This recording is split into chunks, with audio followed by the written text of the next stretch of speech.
High, good morning. আমি চলে এসেছি আজ একটা নতুন ভিডিও নিয়ে। তো দাঁড়াও, আগে আমি পুজোটা দিয়ে দিই, তারপরে সব কিছু বলবো। তো তোমরা কেমন আছো? আমার চ্যানেলে তোমাদের অনেক অনেক ওয়েলকাম, যেরকম বলি। তো আমার ভিডিও কেমন লাগে তোমরা সবাই অনেক বলো। আর তোমরা সবাই কেমন আছো? আর আমি খুব ভালো আছি। দেখো, এখন বাজে প্রায় 9:45, আর আমি এবার পুজো দিয়ে দিচ্ছি।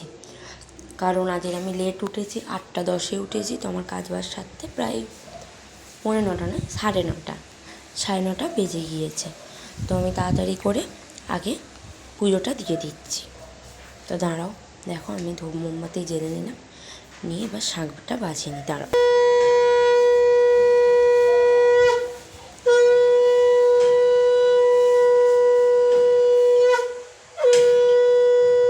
তো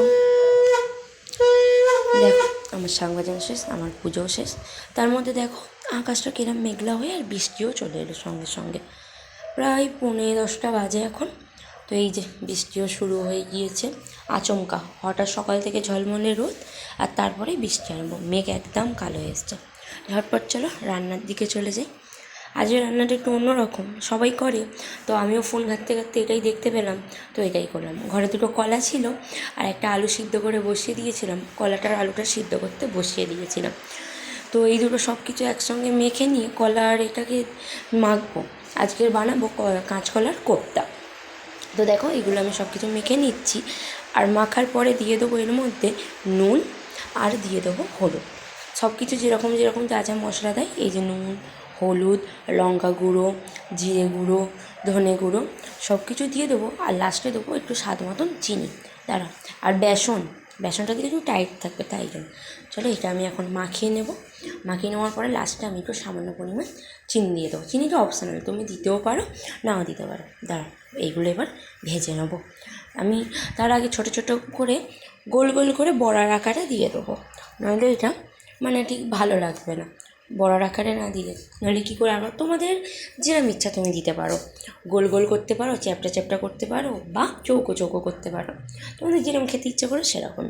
তো দেখো আমার এখানে দুটো কলা আর একটা আলু দিয়ে বেশ অনেকটাই ডো হয়েছিল। তা দেখো আমি অনেকগুলো ডো হয়েছিল, আর সেখান থেকে আমি ছোটো ছোটো করে টুকরো কেটে নিয়ে গোল গোল করে রেখে দিচ্ছি।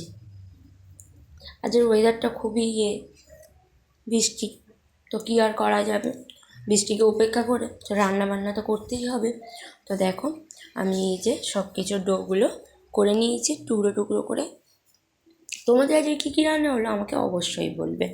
অনেক দিন হলো লং ভিডিও দেওয়া হয় না, তাই আজকে ভাবলাম চলো আজকের এটারই লং ভিডিও দিয়ে দিই। দেখো এর মধ্যে আমার সব কিছু হয়ে গেছে, আর আমি কড়াতে ওই পাশে তেল গরম করতে বসিয়ে দিয়েছি। এবার আস্তে আস্তে আমি এইগুলোকে সবগুলোকে ভেজে নেব। আজ প্রথমবার যেহেতু করছি রেসিপিটা, আমি একসঙ্গে অনেকগুলো দিয়ে দিয়েছিলাম, খুব অসুবিধা হচ্ছিলো জানো এটা উল্টোতে, কেননা খুন্তির কোণ লেগেই না কেটে যাচ্ছিলো বারবার। ওই জন্য আমি লাস্টবারে কী করলাম, একটা দুটো আগে খুন্তি দিয়ে উঠিয়ে দেখলাম যে অসুবিধা হচ্ছে, তাই জন্য আমি এটা ছোটো একটা চামচের ব্যবহার করলাম। চামচ না নিলে না হচ্ছেই না। খুন্তির দেখো ওই যে গায়ে লেগে যাচ্ছে, খুন্তির কোণ লেগে লেগে কেটে যাচ্ছে একটা একটা করে। কি করব, এই দেখো আমি চামচ নিয়ে নিয়েছি, চামচ দিয়ে উল্টে উল্টে দিচ্ছি ছোটো ছোটোগুলো, আর এক সাইডে কোণ নিচ্ছে, যেগুলো উল্টানো হয়নি সেগুলো চামচ দিয়ে উল্টে দিচ্ছি।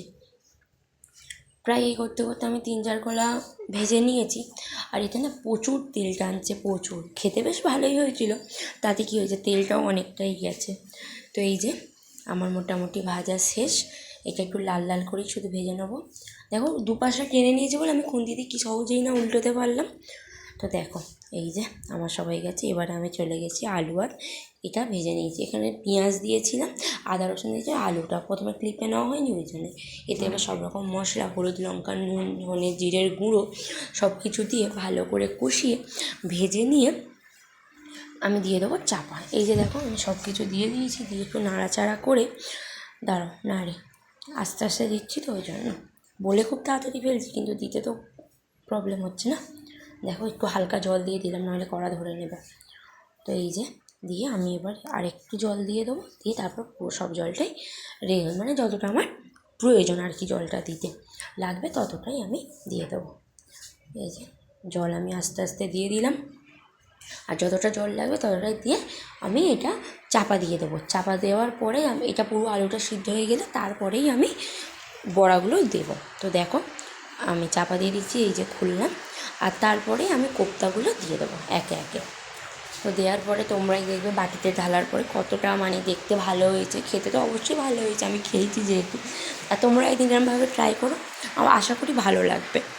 তো এই যে আমার এটা ঢালা হয়ে গিয়েছে, এবার আমি এটা বাটিতে ঢেলে নেব। এটা ততক্ষণ ফুটুক। তো এরপরে আমি এটা বাটিতে ঢেলে নেব। তো এটা ততক্ষণ একটু 1 ফুট ফুটিয়ে নেব, না হলে তো বড়াটার ভিতরে ঝোলটা ঢুকবে কী করে, তাই জন্য আমি এটা 1 ফুট ফুটিয়ে তারপরে বাটিতে ঢেলে নেব। তা তোমরা দেখতে থাকো, এটা ফুটুক, আর তারপরেই বাটিতে ঢেলে নেওয়ার পরে তোমরাই দেখো কতটা ভালো লাগছে। তো দেখেছো, এরমভাবে তোমরাও একদিন ঘরেতে এরমভাবে ট্রাই করো। আজকের আমাদের রান্না হয়েছিল ইলিশ মাছের মাথা দিয়ে চচ্চড়ি, বড়া ভাজা, বেগুন ভাজা, ভাত।